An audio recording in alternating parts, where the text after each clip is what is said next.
Hey guys, Michael Furlonger here. If you missed yesterday's video, I think it was yesterday, maybe 2 days ago, I did a promo for working out with Mike.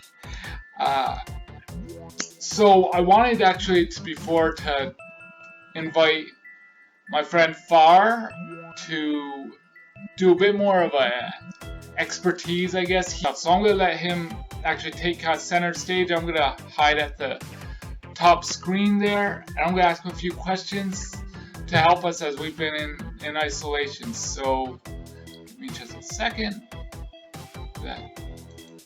There we go. That is my friend Farr. How are you today? I'm good.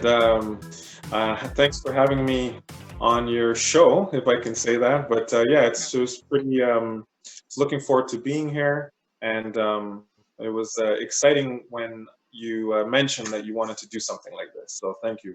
Oh, you're welcome. I'm glad you made it. I think I know that you asked for a bit of a script, but I'm gonna go off topic a little bit. I think one of the things that I want to do, I know my website is called christianwritersbookstore.com. If you're watching this, go to that website. I think that as Christians, we need to understand that just because we are in the body of Christ doesn't mean that we spend our days, you know, huddled up reading our Bible and in time of prayer, right? Like that is an important part of it, but it's also about music and working out, and like we have other interests Yeah, that that's right. also help glorify God. And so I want to share that's how we met. We met at a actually at a it was a It was a, it conference a few years was a back. retreat. It was Yeah, a retreat. Yeah, yeah. My yeah, car got stuck in the snow. I don't know if you remember that. Yeah. yeah, yeah.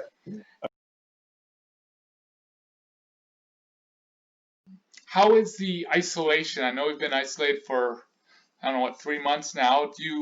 Is that how are you handling that? Well, the isolation affected my ability to work, and so as a result, I've been at home this whole time, but it's honestly, it has revolutionized my life in terms of my relationship with God and Jesus Christ and my relationship with my wife and my kids. I don't know if that sounds cliche, but the pandemic is no joking matter. But I believe it's done a lot for us all. It's really shaped our perspective. So for me, um, it's been amazing for me to get reset back into a schedule and a lifestyle that um, allows me to prioritize God and time with Him, studying His Word, and also understanding that my ministry is my family, first and foremost, and that I need to understand how to care for them, love for them, be there for them, minister to them, preach to them, worship with them. It's been amazing. I worship with my kids almost every day. Well, numerous times a week I'll play the guitar. I'm playing the guitar again. I'm singing gospel songs. So it's been tough, but it's been blessed as well. How much time do you think is kind of ideal? I know a lot of people are worried they're gaining a bit of weight in this isolation, but what is a good like hour, 2 hour a day or Yeah.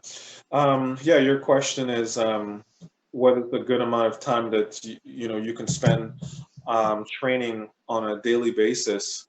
And what I wanted to mention to you is that what it boils down to is intensity. That determines duration. So within the scope of a week, you want to make sure that you get a balance of low intensity, medium intensity, and high intensity training. And you want to have that balance every week. An example of low intensity training or physical activity or exercise would be, simply speaking, walking. That's low intensity, and you want to be able to do physical activities like that on a regular basis. So now that we understand that we need a balance of intensities to develop our overall health and fitness so that we can have a long-term effect on our life and our health, Typically, the more intense, the less time you need. Um, the less intense, the more time you need. So it depends upon the activity that you're doing. So if you were walking today, because that's an important part of our physical activity, keeps us mobile, keeps us healthy, keeps us functional.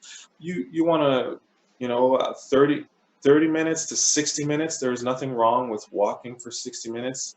Um, but if you were only able to do 10 minutes, a 10-minute workout is infinitely better than the 60-minute workout that never happens. So Mm. it really, every answer is it depends. But to be specific to what you asked, it depends on what you're doing. So let's go by the Canadian Physical Activity Guideline. We need standards to know how to create a program for ourselves. So let's take a look at the Canadian Physical Activity Guideline. It was set to keep us healthy, to keep us to help us to fight disease.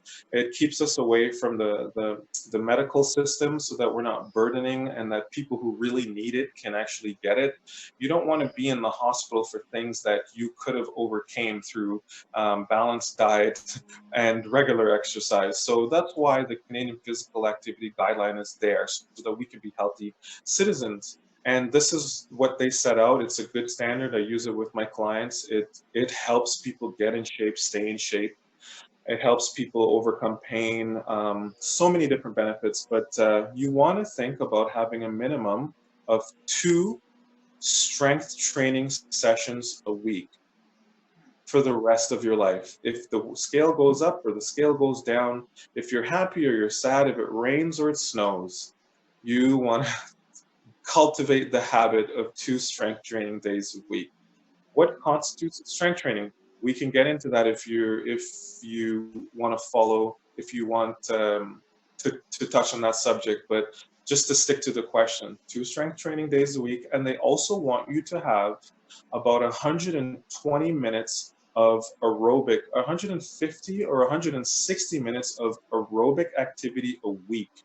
So that works out to be about, if you were going to divide that into days, pretty much 30 minutes of walking 5 days a week for the rest of your life, if we're talking about aerobic activity. Cycling, you mentioned that you like cycling. You mentioned that you like running. Those things can qualify as aerobic exercise, but there's a lot of factors you want to think about the activity that you're doing. Is it something that is healthy for you? Is it something that supports your joints? So, you know, exercise specification is another thing that you want to think about as well. So biking is great. It's low impact. It's easier on the joints. It helps to build muscle. So biking is great. There's the risk benefit ratio is low. Running is not. Running is a high impact activity, and if a person is not prepared for running, it can cause more harm than good. But I've trailed away from from what you were asking. So 2 strength training a day, 2 strength training days a week, and which can be up to, usually it can last 30 to 60 minutes. You do not want to strength train outside of 60 minutes. Why? Because your hormones won't support you outside of 60 minutes, nor will the food that you've eaten for fuel to drive your training will not suffice past 60 minutes. So you have a zone, a green zone, and you want to stay in it. And when it comes to strength training, less is better. Quality is better than quantity. So 40 minutes, 60 minutes tops. And that gives you a little framework right then and there of how you can approach a lifestyle and cultivate a habit of physical activity that's going to create balance and also give you a foundation for pretty much any goal that you want to reach, especially fat loss. Awesome. So 30 minutes every day, 5 days a week of Minimum. cardio, and 2 days those week is it included weight train or? Include, it's on top. So you have 7 days to strength train twice and do 5 times 30-minute um, aerobic activity. Walking is going to be with my clients. I've been working with my clients for over 5 years, and one of the common denominators in them losing weight, and I've been able to help people consistently now lose approximately 24 pounds in 90 days. I've refined my program to give them targeted results. And one of the common denominators that we easily put in there, because you got to think, everyone has different fitness levels, everyone has different histories of injury. So what do you choose that can universally work for a client? Walking. So I can tell you that walking is not only works with my clients, diverse clients, diverse ages, men and women, different jobs, and yet it's working. So walking is great. The key is not about what is the secret formula. It's, can that person do it consistently and long enough? So really the key is habit and lifestyle. That's what it boils, that's the problem. It's not dieting, it's it comes down to what we're doing on a day-to-day basis. But you said that a lot of I've heard this a lot before, where you work hard, it's a long day, and the last thing you want to do is go to the gym. um, but the thing is about strength training, um, exercise, weight bearing exercises that develop the muscles, strengthen the joints, and increase bone density. It's not something that we do to get a result, or we actually just have to do it, because as we get older, as we get into the 30s and 40s and up, as the aging process kicks in, we actually start to lose muscle at a specific rate. And we also start our hormones. We experience a reduction in in hormones like testosterone that affect our mood, the way we do things, our imagination, our excitement, and also it affects how much muscle mass we keep. And when that goes, everything tends to go with it. It's very, very important that you keep on as much muscle as possible as you get older, because that's what's going to keep you healthy. That's what's going to keep you fit. That's what's going to keep you lean. That's what's going to keep you, help you recover from injury. Our muscles is the real fountain of youth. So that's just a term to help us to understand that when we focus on keeping or strengthening our body and keeping it strong, we set ourselves up in that much more of a better position to work towards any goal that we want, especially fat loss. Fat is not metabolically active, but our muscle tissues are, and we are covered with muscle. And so when you are training your muscles, you burn a lot more calories, and your muscles need a lot of calories to keep them replicating themselves and to keep them from maintaining themselves. And it helps to drive nutrients, so it helps you to absorb food better. It keeps your hormones regulated. It helps with so many things. So that's why, from a health perspective, we need to maintain or improve upon our strength so that we're strong and fit people. And so that's why it's important to prioritize your strength training and training your muscles for fat loss, as opposed to doing cardio for fat loss, because cardio doesn't use your muscles as much as if you were directly training your whole body. So yes, strength training, um, training your muscles is going to be more superior for fat loss and for a host of other things than if you just simply worked on cardio.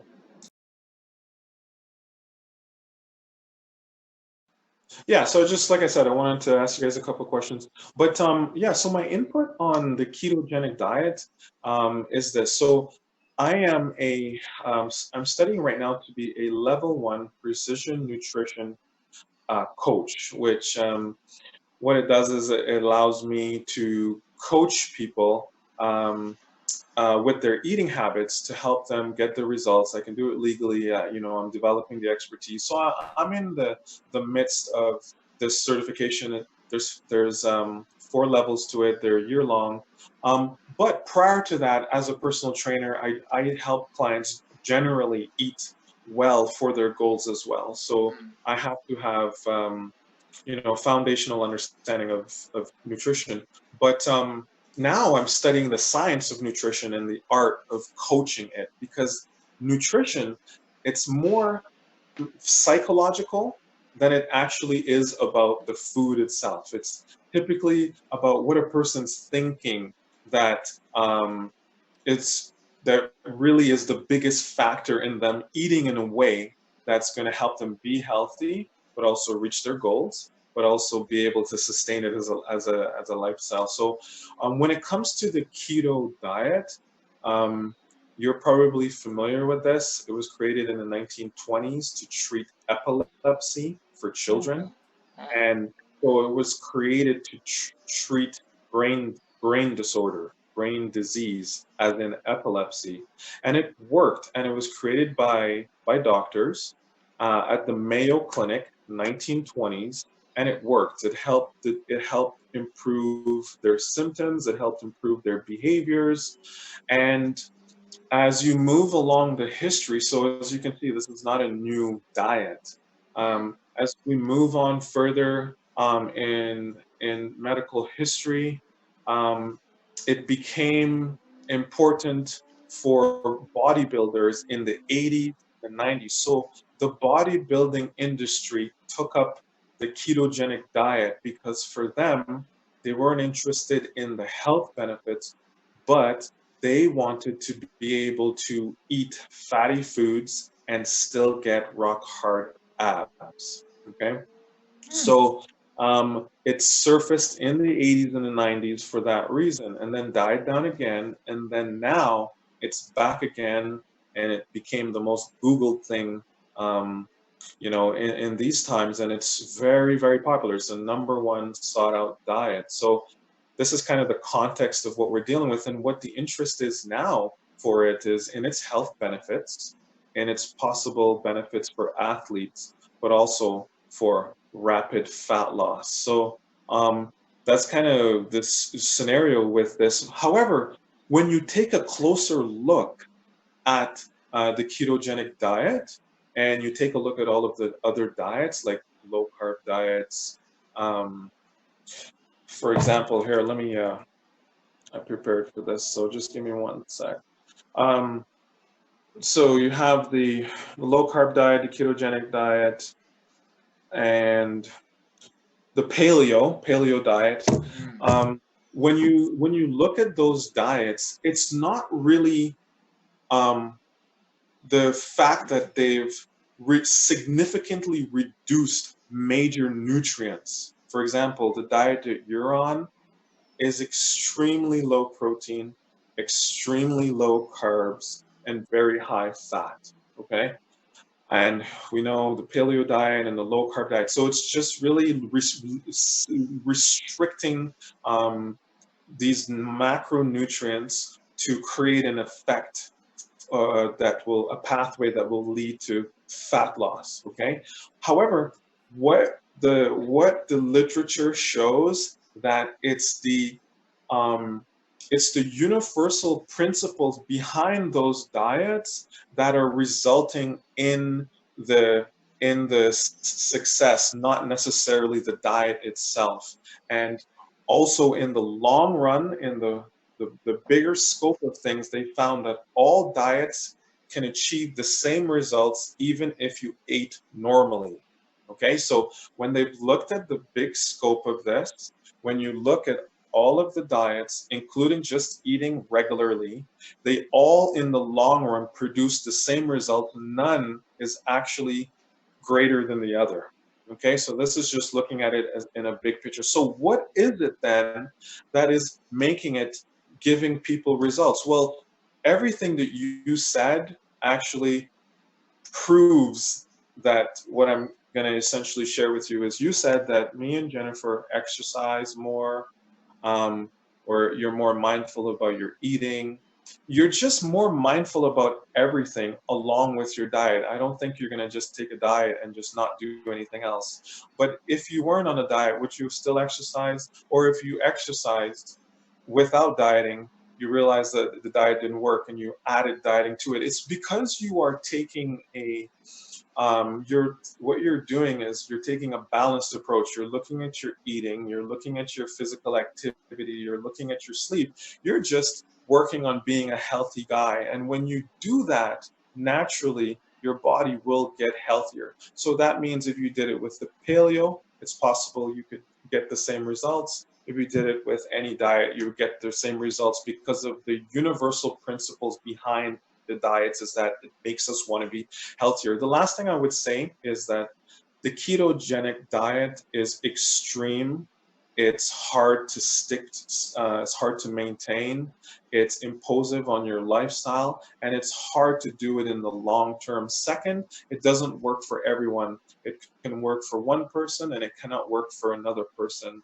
Third, it's not conducive to building muscle. So what we're talking about is a restrictive diet that can only work for certain people, and it's not the best for supporting our overall health. It's great if you have a metabolic condition, if it's great if you have a brain condition. So it has application in real time, but for the average person, um, with the body of certification that I'm studying, it's not something that we recommend to our clients.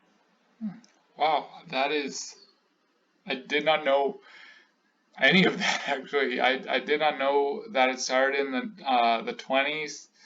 Uh, Yeah. that is so informative.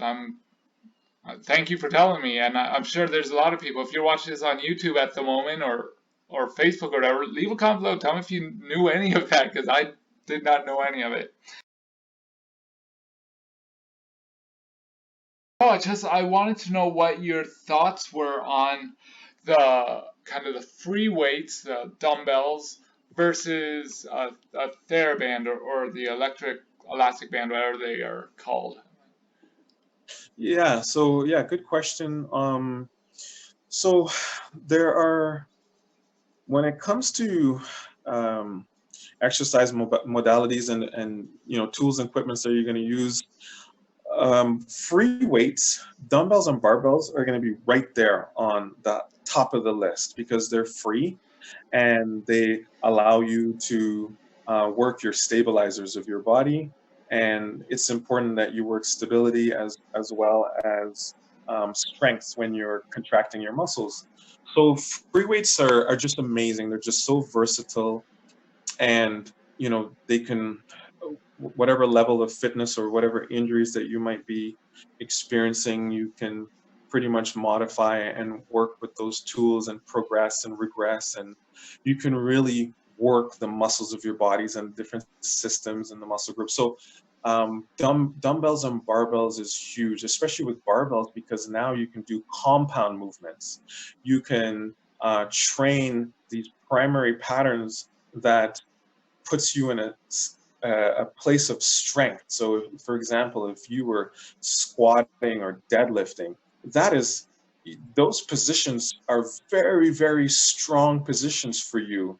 You use all of your muscles in such a way that it can train your overall strength, and the more you can train your whole body, the more fat you can lose and the more muscle you can build, and the better you can get a hormonal response. So barbells is going to be great for that. The deadlift and the squat and the bench press and the rows. You will be doing this for the rest of your life because they work patterns and systems that, when put together, makes up of movement. So that's why in sports, that athlete's going to be training those primary patterns. So it's you sit, you walk, you move, you press, you reach overhead. So you want to train those primary systems.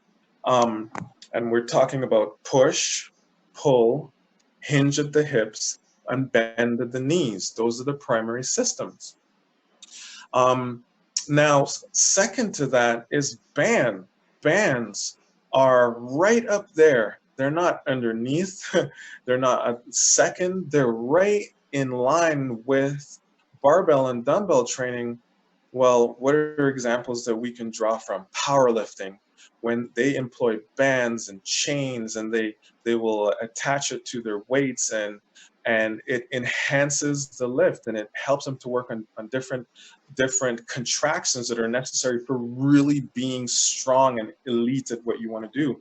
So let's talk about why the bands, what makes them so cool. They use it in physiotherapy. You use it for rehab, prehab. Um, Bands are an incredible tool. So why is that? Well, simply this: because a band is elastic, it stretches. What it does is it causes your muscles to function in a different way, even better than with, can I say better? Well, it allows you to get more out of barbell and dumbbell training. So bands enhance your ability to contract your muscles. Okay, so how is this happening? Well, what happens with a band? What do they call it here? Is well, essentially, let's say, give you an example here. So if I um, if I tethered my band to an attachment on the ground, and or I even put the band around my feet and I grabbed it and I was doing bicep curls with it, doing bicep curls with the band. Well, what happens is as soon as I grab the band, it's always giving me tension. There is no point in that range of motion that that band is not tugging on me. But if you have a dumbbell, right at this bottom part, there is no tension because of gravity has no pull because you're in that straight position. So when you come up to halfway here, you have the most tension with the dumbbell because gravity's pull is the greatest. But when you pull up here, do you think you have the same tension on your muscle? No. Because of the dumbbell is vertical, there's no pull on gravity. Now your muscles have relaxed. So that means you don't have tension at the bottom. You don't have tension here. Your greatest tension is in midway of your bicep curl. But if you had a band, does it work with gravity? No, it works with its own tension. So it's always pulling on you. So that means the tension is being exerted on your muscle over a longer period of time. So you get more of a training effect. The next thing here, so bands allow for you to keep tension through all of the ranges of motion. Okay. Second, with the band, it's reactive, meaning that because it's always tensing, it's always has this variable tension. You respond by engaging or controlling your or contracting your muscles from the inside out. A lot of times when we are training, we are not actually engaging the muscles that we are trying to engage because we're not connected with that muscle.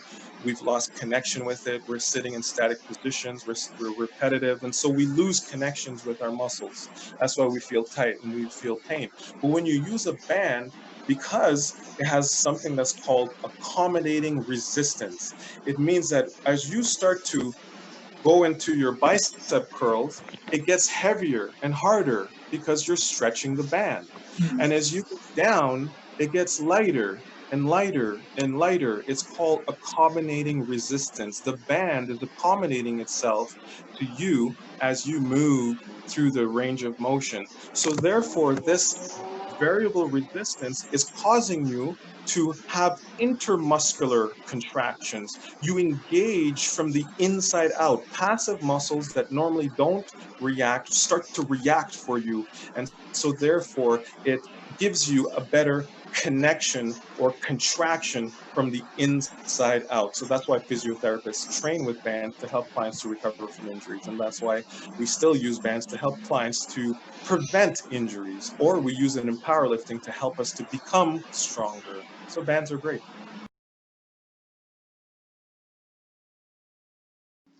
thank you for sharing. I definitely hope that we can do this again. That I know that for those of you who don't know, what did I miss? Don't know, Farr is a great man of God. He's a great, there you go. He's a great man of God. He's a great, uh, what I say, brother in the faith. I definitely hope that we can discuss more on working out. I hope we can discuss theological things. I know that you and I, we sometimes we disagree, but I think our heart is definitely in the same place that we want people to know the love of God. And anyway, I just want to shoot this out as my final kind of words and final words with Farr or All right. so hit it. Yeah, thanks for um, having me on today. Like I said, I remember that fateful day when we met.